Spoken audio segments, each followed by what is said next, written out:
দেখি তো কটা বাজে, একটা। যাই একটু ব্যাংক থেকে ঘুরে আসি। শরীর খারাপ হয়ে গেছে? না না, দোকানে দিতে হবে না, আমাকে দাও, আমি সারিয়ে দিচ্ছি। তুমি কোথাও বেরোচ্ছ নাকি? ও তা দাঁড়াও, নাও খুচরো পয়সাটা নাও। ঠিক আছে আছে, ঠিক আছে, এটা নাও। কটা বাজলো? একটা।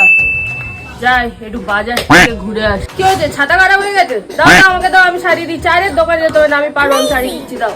আকাশ কেন ডাকে? কি হয়েছে, সাইকেলে পাম্প নেই? চলো আমি সাইকেলে পাম্প দিয়ে দিচ্ছি। কোনো আরে আমি পারবো পাম্প দিতে, চলো তুমি। বাঁশি নিয়ে ও বাবা, বাবা, হ্যাঁ কান থেকে হেডফোনটা খুলে এটা দেখো, এটা তোমার জন্য এনেছি। দেখো দেখো কেমন হয়েছে বলো। কি দরকার বলো তো তোমাদের? না শুধু সব সময় টাকা পয়সা খরচ করারই কোনো প্রয়োজন আছে এসব জামা কাপড়ের এখন? আরে কত নিয়েছে, নিশ্চয়ই খুব দামি জামা, কি দরকার এত? এই দাঁড়াও দাঁড়াও, আসছে না, একটা ফোন আসছে, দাঁড়াও। জামাটা খুব সুন্দর হয়েছে, বিজনদাকে ছবি পাঠাবো, আর ছবি তুলি।